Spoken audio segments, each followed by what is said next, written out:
A good day, to one and all. Welcome, and welcome back to another delayed edition of Sometimes the Old Man is Right. As usual, I am your host, Lamont Ferguson, playing the role of the old man. The old man out to sea. And that's why we say good day as opposed to Good Friday. You know the deal. I try. I do the best I can. But I am a victim of technology. So, I do what I can. I'll give you the podcast. It's a couple of days late. But it's here. You got that. I appreciate your understanding. Thanks for tuning in. Thanks for coming back. How are you? I hope your Christmas was good. What's the good word? You know the drill. If I'm out to sea, it may not come out every Friday. As best laid plans are, they just won't be. And I'm also making do because I'm holding the microphone. Not that any of the stuff you would know or need to know. But when I had it set on the table, on the desk here, it was picking up the hum of the ship, which was really annoying. So hopefully for the duration of this episode, I will be aware to not bump anything or drop anything. It's kind of like me performing a set in my cabin while I sit here holding the microphone. Welcome to episode number 14. 1-4. Look at that. That's almost time to get our learner's permit for a podcast is what it is. I'm good. Thanks for asking. The week has been decent. It's nice to be home. For those of you who are not aware, I'm back on Holland America, which is the home line. So I got on here a week ago and we'll be on for 5 weeks. And the first week is already in the can. We are on our way back to San Diego. Should be arriving in about, I believe, now, according to the captain, from the last time that he spoke. We should be in port by 7, I believe, is when passengers can get off the ship, is at 7. I'll have to get off and turn around and come right back because, precious cargo. But the cruise has been nice. Like I said, it is good to be home. Spent Christmas here, obviously, because it's the day after Christmas. I hope your Christmas was well. And just kind of relaxing. They have changed the format for the comedians on the show now. Now I'm working 3 nights. I used to only work 2 nights. They've increased the workload, and yet it's diminished. Because I used to work 2 45-minute shows. They could be the same show because it was for seating. And then 1 20-minute show. So that's an hour and a half plus 20. You're working an hour and 50 minutes each week. But it's 2 nights. And now I'm working half an hour a night, 3 nights a week. So that's been interesting to kind of get used to the new format. Because if you're not a comic, and most people just discredit comics, you don't understand there's a different type of level of preparation that needs to be done for that. Because 2 45s, or let's say it's 1 45, because like I said, you're repeating the set. 1 45-minute set, you just put that together. You know where the peaks and valleys are.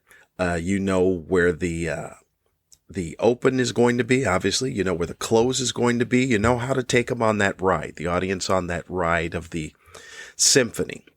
I've not really spoken about that before, but the composition of a set, I believe, is much like a music piece. And you give them ebbs and flows because you can't keep an audience up all the time. They just wear out. It's tiring. It's physiologically tiring to keep them at a 10 where one joke after another joke after another joke, then, oh, these are all killer jokes. Well, the audience will get tired. And once they get used to being at that level, then you'll just start to see their energy wane and it starts to taper off. That's why a good set is put together like a music piece. Crescendos, diminuendos, that type of deal. But when you're doing that 445, you kind of got that down. You understand where it needs to be. 330s is different because in essence, you have to have 3 openers and 3 closers for a set, as opposed to where you only had to have 1 or 2 for the 2 sets. And those don't come easily. The opening joke, the opening, hey, I'm going to grab them here, and then the closing joke of where I'm sending them off on a high. Those don't grow on trees. So it has been quite an interesting challenge to be able to put the sets together. What I decided to do is go next level, of course, because it's me. And I designed a trilogy. It's 3 sets that are all connected. You don't have to see all 3 sets, the preceding set, to get the jokes of the set that you're particularly watching. But it does help as far as the storyline goes, because I'm not going to repeat any jokes or not going to repeat any information. So that was the thing from the very beginning, is I told them, yeah, you have to watch all 3 sets so that you understand the theme that goes throughout the set. So I've created a comedy trilogy, and it worked. It came off exactly how I envisioned it to be. There'll be some cleaning up of some stuff here and there. There was some stuff that I ended up using on the second set that I didn't necessarily want to use. In all honesty, I wasn't that crazy about the second set. It was well received and well reviewed by the words of the audience members. But as far as for me, I didn't care for it. I thought it could have been better. I thought it should have been easier. It became more work for some reason than it should have been. And some of that was on me. I think that I went into the particular chunk too soon. And so I'll have to fix that. I'll have to kind of give it a little looser ramp up into it, because both the first and third set had a looser intro as opposed to jumping right in. I was figuring, hey, this is the middle. Why wouldn't we jump in? But it was the wrong approach. So I'll fix it. I'll fix it on this run of the next 7-day thing, and I'll let you know. I'll let you know how it came out. As I said, it was Christmas on the ship, so not with the family. So that was a little disappointing, but it's life. You do what you can. It's work. I'm out here working. It'd have been nice to hang out with the kids and see what they were doing and see what Olivia's, her booty was. It's pretty much what it turns out to be when you're 8, is you end up getting a Christmas booty. So it would have been nice to see what it is. I know it included slime, and I never talked about this, but the inventor of that, there's no depth of hell that the inventor of slime for children can spin that will be justified for any parent in the world. There's none. The fact, hey, we're going to put glue and whatever else the ingredients of slime are and make it a toy. I don't know if this is Nickelodeon that we need to blame, but a very annoying invention for kids. And I speak on behalf of all parents when I say, yeah, the inventor, you can go straight to hell and then go underneath wherever that is. I don't know what's worse. Is slime worse? Are Legos worse, where you have to have them all around the house? You end up stepping on them. I think it's a toss-up. I'm going to even go back further. How about jacks? How about jacks that are randomly on the floor that you step on? That's got to be the worst. Come to think of it, that is the worst. Jacks have got to be the worst. A Lego's pretty bad, but a jack can pierce your skin. So Those are the three worst things as far as a parent to have in your house. Jack's Legos slime. So she probably got a bit of slime. This is not going to be a long episode because I would say, well, my arm's tired, but that wouldn't be the truth because if you're doing a 45-minute set, I've only been talking for 10 minutes, for crying out loud. But it's going to be a short set because I don't know a lot that really took place. Again, I got on the ship, did not turn on the TV. I take it back. I turned on the TV for about 2 minutes to watch the news, and it was all the Omicron gloom and doom. And then I was angry because I knew that's what it was going to be. So why am I turning on the news? And we're a little affected here on the ship with the Omicron thing because of the fact that outside of this bubble, it's gloom and doom and people are canceling vacation plans and all sorts of things. So we're all vaccinated. We're all vaccinated and the crew is vaccinated. But as you know, with this particular thing, there can be some breakthroughs. So we had a small amount of folks, crew members, I believe is what it was, that tested positive. So on one of the ports, we're in 3 ports. The last port, Puerto Vallarta, we were unable to get off of the ship because Mexico would not allow us in. And I told the passengers this during my 3rd show, is that you've got to find the humor to be able to make it through, especially in these times. You got to be able to find the humor in every situation. And I couldn't stop laughing at the idea that Mexico got to tell a large group of Americans that they weren't welcome in their country. And if you can't find the humor in that, then I got nothing for you. That Mexico finally got to look at Americans and say, we don't want your filthy people in our country. You know they've been waiting for that, right? That moment to look at us and say, take your disease-riddled, filthy, floating caravan the fuck away from our border. If you can't see the poetic justice and the irony and the hilarity in that, then this is just going to be a long period of time for you. Because like I said, I couldn't stop laughing at that idea. And the passengers were very understandable. They're just like, hey, we're living in these times. We're living in these weird type of pandemic. What's the next variant of the COVID times? And let's everyone overreact to everything so that, we'll see. Hopefully we'll get through it and be on the other side. And then we can look back and say, hey, wasn't that crazy? But right now it is frustrating on all sides. You've got the anti-people. I'm not even going to give them categories. They're just anti. Whatever it is that you were for, whatever it is a large majority of people are for, we're just against that.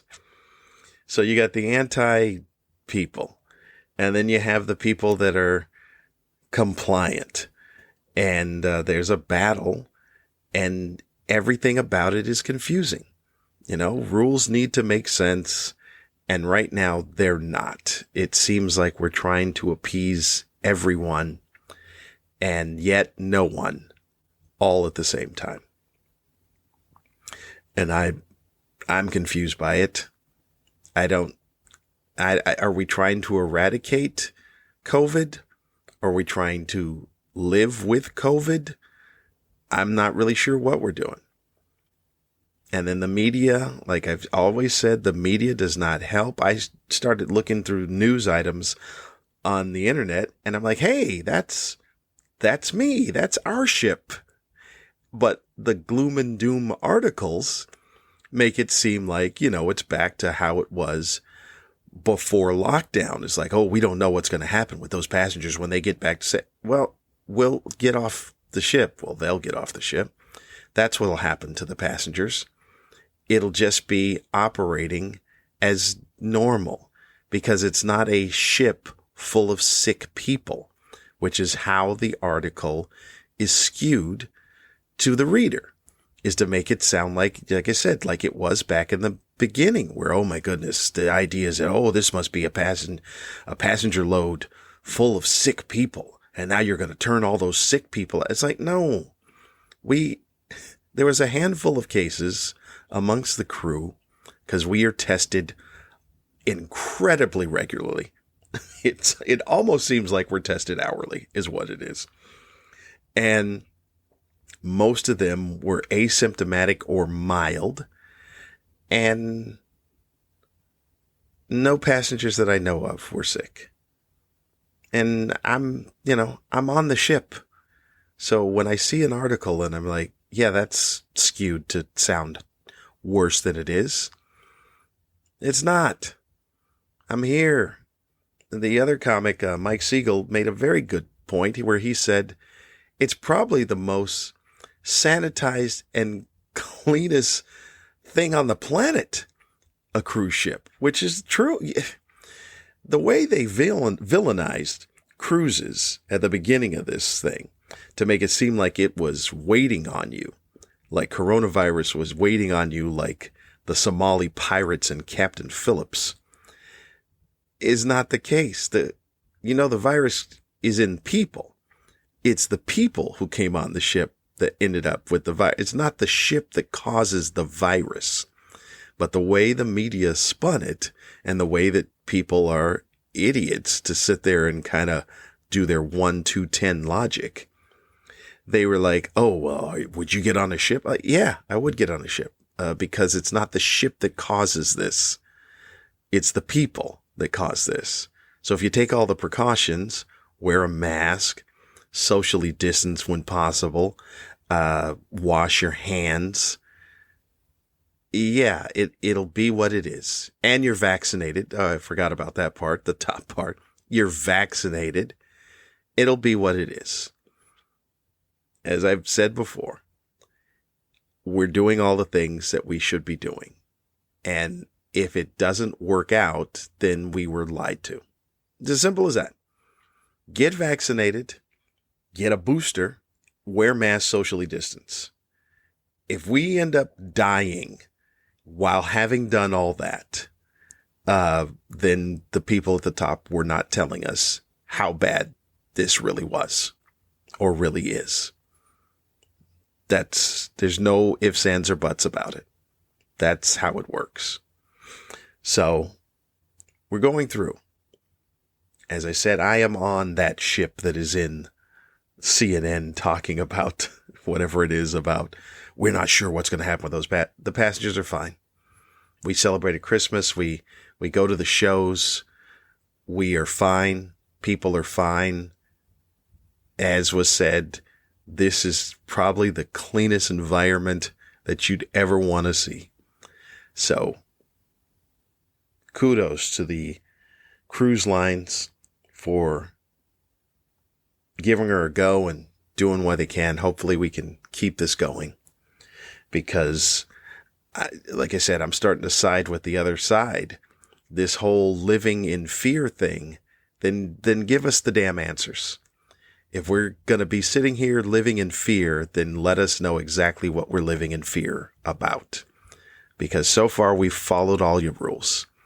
And you're busy coddling and playing to the people that want to sit there and pout and not follow any rules. So we just like to know. That's all. That's all I have to say about it. That's as my force comes. And that's all I've got to say about that.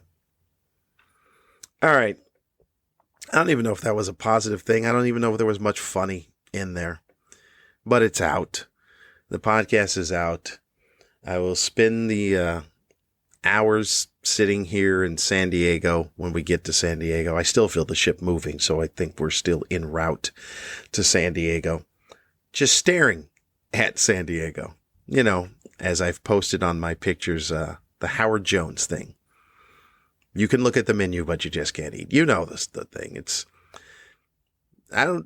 did I say this on one that I don't understand that why Alanis Morissette was not getting flack for kind of copying the theme of the Howard Jones song, No One Is to Blame, when she's doing the ironic thing, because it's the same thing.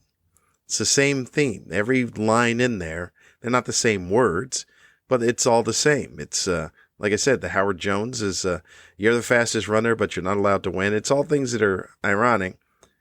And that's what Alanis Morissette song is, just all things that are ironic. Does no one else see that? No one else realize that Howard Jones, I bet Howard Jones appreciates me speaking up for him. I bet he does. All right, I wish you a great week. Again, I said, I don't think this had a lot of funny in it, so I apologize for that. I'll try to be better next week, give you some more funny. It's hard to find things for me because I spend all day just sitting in my cabin. I'll go up and I'll play basketball from time to time. I'm not doing two-a-days yet. Well, I'll tell you exactly why I'm not doing two-a-days, and this is a peeve of mine. So on the Celebrity Ship, they made the basketball court parallel to the ship, bow and stern. So the hoops are bow and stern. So when the ship has its natural sway to it, all you're doing is tilting. So you just got to worry about the tilt of the ship if you're shooting baskets. This ship is perpendicular. So the goals, the basketball goals, are port and starboard. So they go up and down with the normal tilt of the ship while you're at the ocean. And that is annoying because the other way, it's easier to keep your balance if you're shooting. This one is, I've left the ground. And let's be honest, I barely leave the ground. But, you got to leave the ground at some point for a jump shot. Even if it's an inch off the ground, I've left the ground, technically. All right? But you'd like that ground to be in the same spot when you come down. And you would like to not be feeling like you're going, I'm leaning forward and I'm shooting at the same. It's the dynamics of the basketball shot are really screwed up when you have port and starboard basketball goal sides. So I'm not doing two-a-days. I'm just doing one a day because it's very frustrating. There. Again, another piece of information that wasn't funny. Maybe that's what this will just be. This will just be the unfunny one. But it's got information in it, So that's all I'm doing. Is I'll go up and play basketball from time to time. I'll sit in my room and try to do a little bit of work. I'll do a little bit better this week. I may even try to shoot a now normal. There, that'll get your hopes up. Maybe an episode of the Now Normal. See what's going on. I'll see what Holland will allow me to shoot on the ship so I can do the counterpoint to the fear-mongering media as to what really goes on the ship as opposed to their, it's gloom and doom. Because it's not. It's not. And they need to stop. But they won't. Because that's control. Keep people in fear and they'll keep coming back to find out what to do next. And this is not that type of mentality from the other side where they're like, everybody's just sheep. No, I'm talking about it's always not the brightest picture that is painted in the news. And because that sells, as opposed to what the reality is. I'm living in the reality. I'm living in the reality of one of the ships that they are talking about on the news. And it's not gloom and doom. It's not even close to that. So it's very much like I was a big Twilight Zone fan as a kid. There's an episode with William Shatner where he goes into a diner and he keeps asking this fortune machine what he should do, what's his next step. And it becomes the point where he gets so obsessed that he becomes a slave to the machine, constantly asking it what to do. He's paralyzed that he can't even leave the town now because the machine keeps giving him vague answers and he wants to know what those answers mean. And then, he's sucked in. And that's kind of what we're living in right now with the media, is that we're William Shatner in that diner, keep asking it, what should we do? And it just keeps giving you vague answers and scaring you. So we either need Rod Serling to show up to end this episode, or we got to get out of the diner. All right. There. I've given you a nice little analogy. Again, not funny. All right. Try again next week. I thank you so much for tuning in. I appreciate your support. You've done good getting the word out. New episodes every week. There. How about we just say that? New episodes every week or so. How about that? You can find all things Lamont Ferguson at lamontferguson.com. Email the show at theoldmanisright or oldmanisright. How come I never know what the email is for the show? It's very frustrating. I created it and I still can't figure it out. As I said, I hope you have a great week. I hope you have a great New Year's, a safe New Year's. Everyone stay safe out there. I've had a very pleasant time coming back to Holland, America. I've met some very nice families and some nice folks on here, and I wish them all safe journey back home.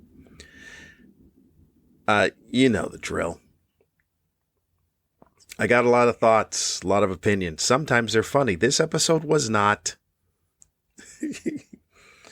But you know what? It's wacky. It's crazy out there.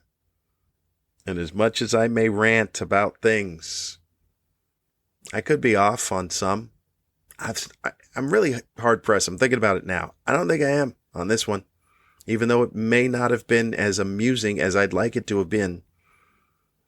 I will tell you, in this case, once again, sometimes the old man is right.